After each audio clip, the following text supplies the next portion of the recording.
Good morning everyone, welcome back to my channel অপর্ণার blog. আমার কাছের এবং দূরের সকল বন্ধুরা কেমন আছো? আশা করি যে যেখান থেকে আজকের ব্লগ ভিডিওটি দেখছো সকলে ভালো আছো এবং সুস্থ আছো। আমরাও তোমাদের ভালোবাসা ঠাকুরের আশীর্বাদে বেশ ভালো আছি। আজ সানডে, অনেক দিন পর এরকম সানডে বলে তোমাদের সঙ্গে একটা ব্লগ শেয়ার করছি। আর সানডের দিন তো একটু ঘুম থেকেও লেট করে ওঠা হয়, আর সব কাজও আমার পুরো একদম পণ্ডশ্রম হয়। তারপর বাবু সোনা বাড়ি থাকে, ওর এটা ওটা বায়না শুনতে শুনতে মাথা খারাপ। তারপর আবার ওর এক্সাম, সামনের ভূত চেপেছে আমার মাথায়। ওর এক্সাম মানে মনে হয় আমারই এক্সাম, যা হয় আর কি মায়েদের। যাই হোক, সব মিলিয়ে অনেকটা বিজি থাকবো। আর পুরো সানডে ব্লগটা তোমাদের সঙ্গে শেয়ার করব।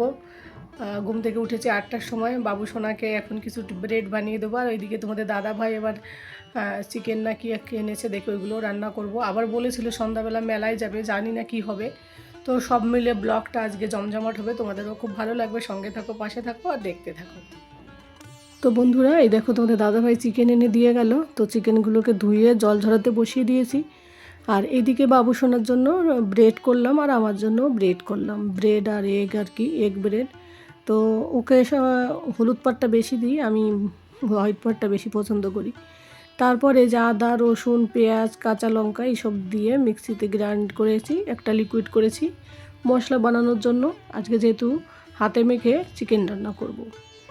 তারপর সেই মশলার মধ্যে দিয়ে দিলাম হলুদ পরিমাণ মতো, তারপর দেব পরিমাণ মতো কাশ্মীরি লঙ্কার গুঁড়ো, আর দেবো জিরের গুঁড়ো, আর দেবো পরিমাণ মতো লবণ, আর তার সাথে আগে দিয়ে দিলাম হাফ চামচ মতো ধনের গুঁড়ো, আর লবণ দিলাম এই দেখো পরিমাণ মতো। এবার এই মশলাগুলোকে সব কিছু চামচ দিয়ে বেশ ভালো করে মিশিয়ে দেবো। আর দিয়ে দিয়েছি কেটে রাখা 3টে বড় বড় সাইজ মতো পেঁয়াজ।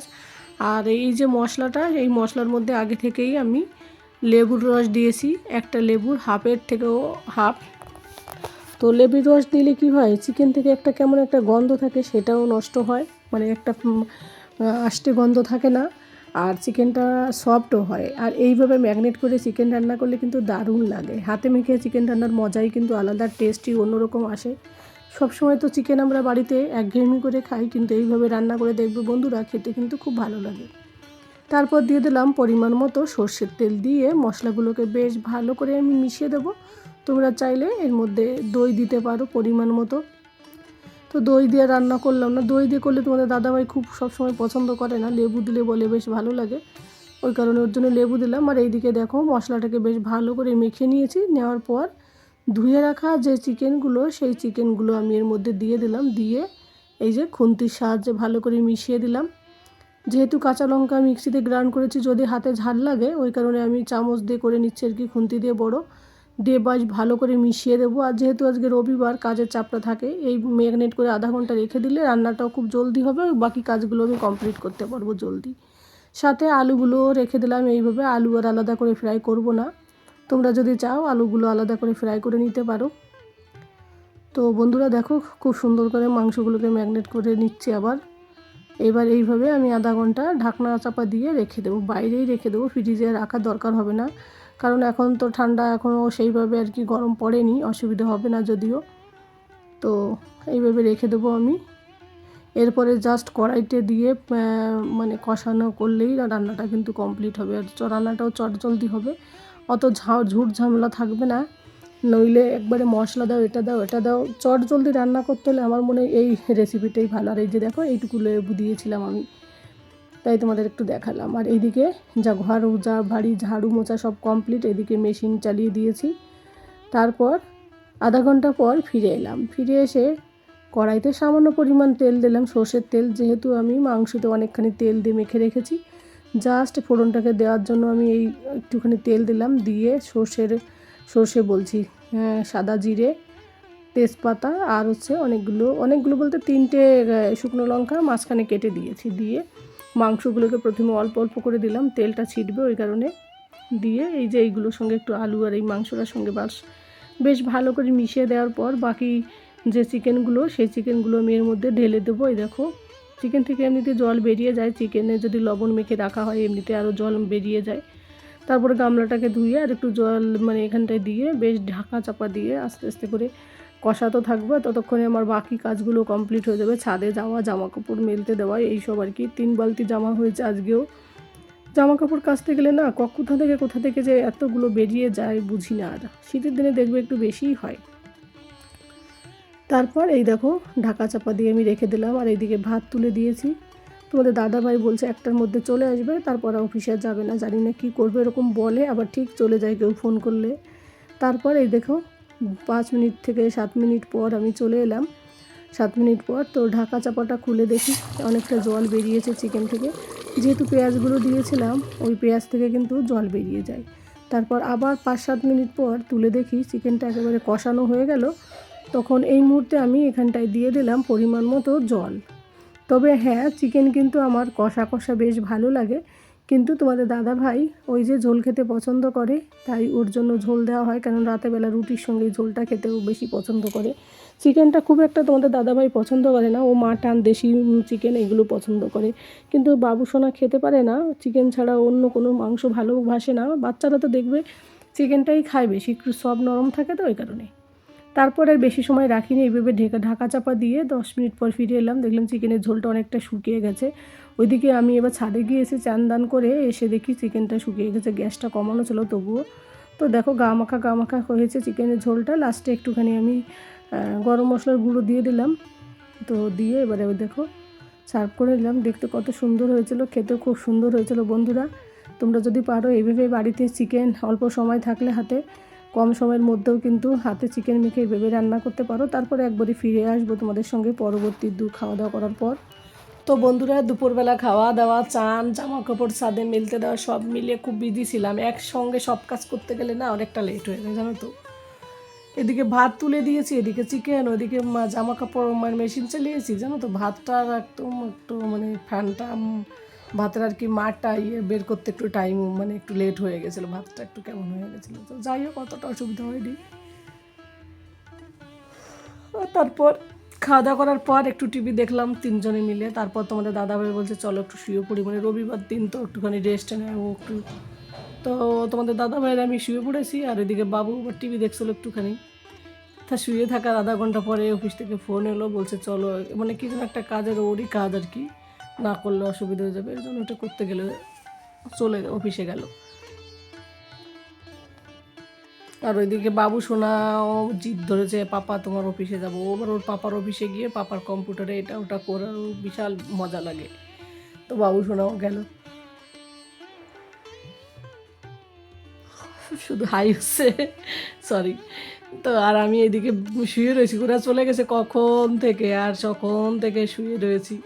আর রবিবারের দিন আজকে আমিও কোনো ভিডিও তোমাদের সঙ্গে শেয়ার করিনি, একটুখানি রবিবারে কাজের চাপ এত থাকে না, আমি আর মোবাইলে ব্লগ বানাতে ভিডিও রেডি থাকে, কিন্তু ছাড়ার আর সেই হয় না, বিজি বেশি থাকি তো।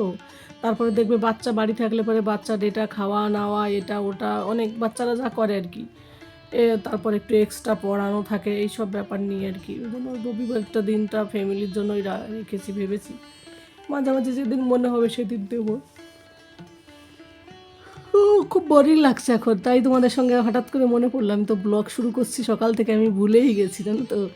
মানে সকাল থেকে ব্লগ শুরু করেছি, দুপুরের পরে আমি আর ভুলেই গেছি তোমাদের সঙ্গে কোনো কথা বলা, কোনো কিছু ভিডিও শ্যুট করা, কোনো কিছুই মনে নেই। তো ভাবলাম অনেকক্ষণ ধরে কোনো ব্লগে কোনো কিছু কথা বলি না, তাহলে তোমাদের সঙ্গে কথা বলি। একটা জিনিস কি জানো তো, যে যাই বলুক না কেন, ইউটিউব করে কি হয়, এই যে তোমাদের সঙ্গে একটুখানি কথা বলছি, হ্যাঁ, ওরা দুজনেই চলে গেছে, আমি কিন্তু একা একা বোর হচ্ছিলাম। তোমাদের সঙ্গে কথা বলে যে এতটা ভালো লাগছে, মনে হচ্ছে সত্যি সামনে আমি অনেকগুলো মানুষের সঙ্গে কথা বলছি, সে 4জন 5জন 2জন 3জন যে কয়জন আমার কথা শুনুক না কেন, কিন্তু তার মধ্যেও কিন্তু একটা মজা আলাদা। আমরা যতই ভাবি যে দূর ইউটিউবে মানে করব না, হ্যাঁ করবো না, তা না, অনেক কিছু অনেকে ভাবি, কিন্তু দেখবে একবার এর মায়া জালে কেউ পড়ে গেলে কেউ ছাড়তে পারবে না। তো ঠিক আমিও তাই। তবে হ্যাঁ, আমার কাছে বেশ ভালোই লাগে, সে মানে আনন্দটাই বেশি আমার কাছে, বুঝলে তো। তোমরা আমার পাশে আছো, যেটুকুনো যে কয়জনই আছো তাতেই আমি অনেক হ্যাপি। আর তোমাদের সঙ্গে যে 2-4টে কথা বলতে পারছি, আমার একাকিত্ব দূর হচ্ছে, আমার কিন্তু এটা ভীষণ ভালোও লাগে। তো যাই হোক বন্ধুরা, দেখি একটুখানি, ওরা তো চা, তোমাদের দাদাভাই সেরকম চা খেতে পছন্দ করে না। তারপরে যে অফিসে গেল, ওখান থেকে নিশ্চয়ই চা খেয়ে আসবে। আর আজকে গুড্ডা মেলায় যাওয়ার কথা ছিল, বিশাল বড় মেলা হচ্ছে। সেটাও আমার আর এনার্জি নেই যাওয়ার, কারণ উপরে আবার জামা কাপড় রয়েছে, সেইগুলো আনতে যেতে হবে, সেইগুলো গুছিয়ে রাখতে হবে, তো সব মিলিয়ে তারপর আর ইচ্ছে করছে না মেলায় যেতে। এখন যদি রাতের বেলা, মেলা তো রাতের বেলা হয়, মানে রাতের বেলায় মজা হয় আর কি। তো এখন যদি রাতে মেলায় যাই তাহলে ছেলেটার পড়াটা পুরো নষ্ট হবে, ওই জন্য হচ্ছে দূর মেলায় আর যাবো না এখন। ওই জন্য আর একটু একটু ফোন এসেছিলো যাই আর কি, ওই জন্য আর মানে মেলায় গেলাম না, কারণ মেলায় গেলে বাবুরও পড়া নষ্ট হবে। তারপরে আবার বাবুর আবার হালকা কাশি হয়েছে, এই সর্দি কাশিটা এখন দেখবে ঠান্ডাটা কমে যাচ্ছে, যেহেতু একটুখানি এগুলো বেশি হচ্ছে, ওই কারণে আর এখন আর মেলায় যাবো না। সকালে অনেক কিছু ভেবে চিন্তে উঠি, অনেক কিছু করব, তারপর আস্তে আস্তে সংসারের দিকে এমন ধ্যান থাকার হয় না। তোদের দাদাভাই কাল রাত থেকে বলছে চলো মেলায় চলো মেলায় চলো, কিন্তু আর ইচ্ছা করছে না। আর ওইদিকে ওই ঘরে একটা খাট এনেছে, খাট না চৌকি এনেছে, খাট তো মানে একটা চৌকি অলরেডি রয়েছে অফিসের, এবার যদি আর একটা মানে বড় খাট কেনার ইচ্ছে ছিল। আর এখানে সেগুন কাঠের আর কি কথাবার্তাও হচ্ছিলো, তো ওই যে একটা সিঙ্গেল খাট রয়েছে ওইটা আবার কোথায় রাখবো, সেই জন্য আর খাট কেনা হলো না। এমনি আর একটা সিঙ্গেল চৌকি কেনা হলো, দুটো একসঙ্গে, কেউ এলে ঘরে তাহলে মানে শোয়াতে অসুবিধা হবে না, 2-3 জন এলেও। তো ওই কারণে আর একটা চৌকি কেনা হলো, তো ওই ঘরের বিছানাটাও ঠিক করবো। চলো সঙ্গে থাকো, পাশে থাকো। আপাতত 5টা বেজে গেছে, উপরের ভাবি ফোন করে বললো 5টা বেজে গেছে, ছাদে যাবো এখন, জামা কাপড়গুলো একটু তুলে নিয়ে আসি। চলো তাহলে। पहले क्यों उठा दिया आपने, फिर आप चली जाओ। आगे का जूता नहीं हुआ आगे, जूता ना सैटरडे को धोना चाहिए, रविवार को भी धो के सूख जाएंगे, लेकिन 8 बजे से पहले धोना पड़ेगा। वही 10 बजे अगर हम धोएंगे ना तो ये सब आदमी का है बचपन का, एक मैच 400 रुपये लिए था। आपने भी किया था? हाँ, बच्चा ऐसे ही बड़ा देता है। अभी बोलेंगे हम तो कुछ नहीं किया। आर्यन सुनता है मम्मा मैंने क्या क्या किया। उसको अच्छा लगता है। और मेरे ये बिना पोटी की सब बच्चा थोड़ी बड़ा हो गया है। और मेरा हम लोग का मम्मा करता था। मेरे मम्मी आएगी ना, मेरे मम्मी से पूछेगी मम्मा क्या क्या बदमाशी करती थी बचपन में। कहाँ निकली है? बहुत दूर गई बेटा।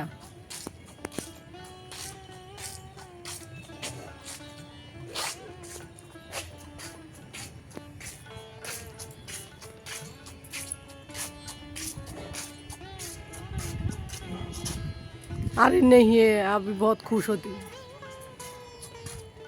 मेरे को बोल रही थी मम्मा मेरे को एक ड्रोन खरीद को दो ना। मैंने बोला पागल।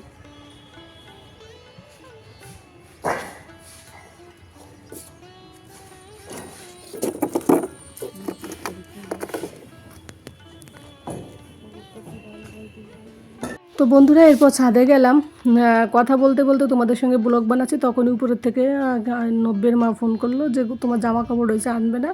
তো আমি ঘড়ির কাটায় দেখি 5টা বেজে গেছে, তো চট জলদি উপরে গিয়ে দেখি ছাদে প্রচুর হাওয়া দিচ্ছিল, ঠান্ডা হাওয়া, বেশি সময় দাঁড়াতে পারিনি, ওই 2 মিনিটের মতো দাঁড়িয়েছি, যেটুকু দেখলে তোমরা ভিডিওতে, আর ভয়েস ওভার করিনি, ওইটা যেটা ছিল সেটাই দিয়ে দিলাম।